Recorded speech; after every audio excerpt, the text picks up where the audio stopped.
دنیا سے پہلے بھی ایک زندگی تھی ہماری، ہم بتا کر آئے ہیں، عالم ارواح میں وہ زندگی ہم گزار چکے ہیں جس میں ہم نے اللہ سے عہد کیا تھا، الست بربکم قالوا بلا۔ کس نے عہد کیا تھا؟ ہم تھے، میں تھا، آپ تھے، ہم میں سے ایک ایک فرد تھا۔ حضرت آدم بھی تھے اور حضرت ابراہیم بھی تھے اور حضرت محمد بھی تھے صلی اللہ علیہ وسلم علیہ الصلوۃ والسلام، اور وہ انسان بھی تھا جو تا قیام قیامت اس دنیا میں پیدا ہوگا۔ بیک وقت تھے، باپ اور بیٹے کی نسبت اور پوتے اور دادا کی نسبت نہیں تھی، ہر فرد اپنی جگہ پر، اگرچہ روح کی کیفیت میں، روحانی حالت میں، یہ جسد مادی نہیں تھا، ارواح تھی۔ الست بربکم قالوا بلا۔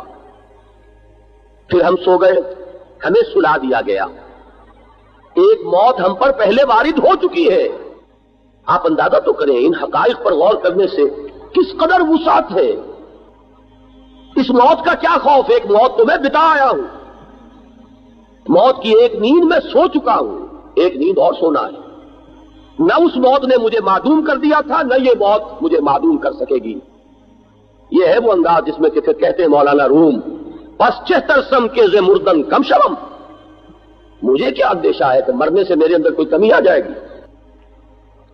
موت میرا کچھ نہیں بگاڑ سکتی، میں تو ایک موت سے تو گزر آیا ہوں۔ ربنا امتنا سنتین واحییتنا سنتین فاعترفنا بذنوبنا فهل الى خروج من سبیل۔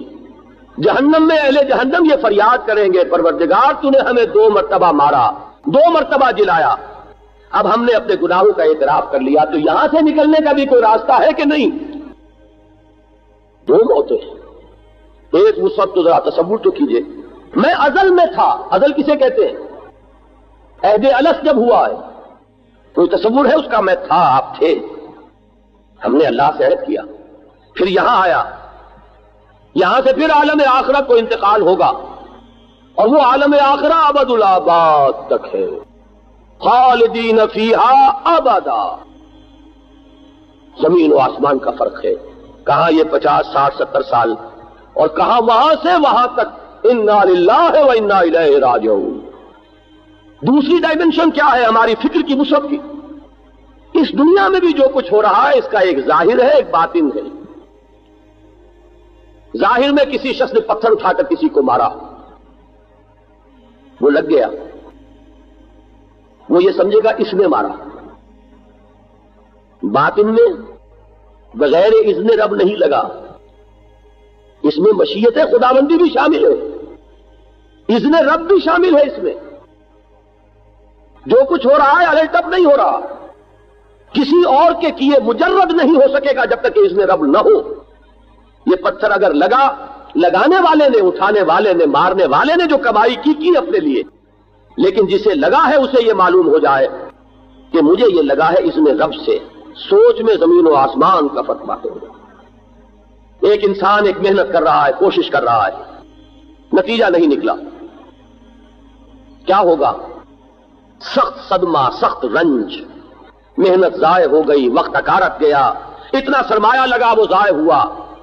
اور ایک وہ شخص ہے جو یہ جانتا ہے یہ ساری محنت میری تھی، اصل فیصلہ کسی اور کے ہاتھ میں تھا، یہ اس کا فیصلہ ہے کہ میری وہ محنت برابر نہ ہو، اور وہ میرا مولا ہے، میرا آقا ہے، میرا پروردگار ہے، میرا خیر خواہ ہے، میرا حمایتی ہے، میرا ولی ہے، میری مصلحتوں کا مجھ سے بڑھ کر جاننے والا ہے، لہذا جو اس کا فیصلہ ہے اس پر راضی رہنا، یہ ایمان کا نتیجہ نکلے گا، اور ایمان نہیں ہے تو پیچ و تاب کھائے گا انسان۔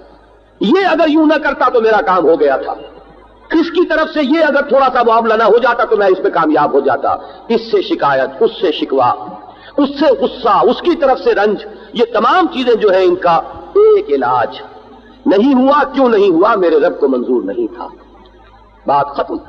ما شاء اللہ کان وما لم یشاء لم یکن، جو اللہ نے چاہا وہ ہوا، اور جو اللہ نے نہیں چاہا وہ نہیں ہوا۔ اگر اللہ نہیں چاہتا کہ یہ کام ہو تو لاکھ یہ کوئی غلطی نہ کرتا، اس کی طرف سے بھی کوئی رکاوٹ پیش نہ آتی، تب بھی وہ کام نہ ہوتا۔ اگر اللہ کا اذن یہی ہے کہ کام نہ ہو تو کسی کے رکاوٹ ڈالے بغیر بھی وہ کام نہ ہوتا، اور اگر اللہ کا فیصلہ یہ تھا کہ یہ کام ہو تو لاکھ سب رکاوٹیں ڈال لیتے تب بھی وہ کام ہو کر رہتا. جسے یہ حقیقت معلوم ہوئی، آپ سوچئے کہ کتنے چکروں سے وہ نکل آئے، کتنے صدموں سے، کتنے شکووں سے، کتنی شکایتوں سے، کتنے پیچ و تاب سے.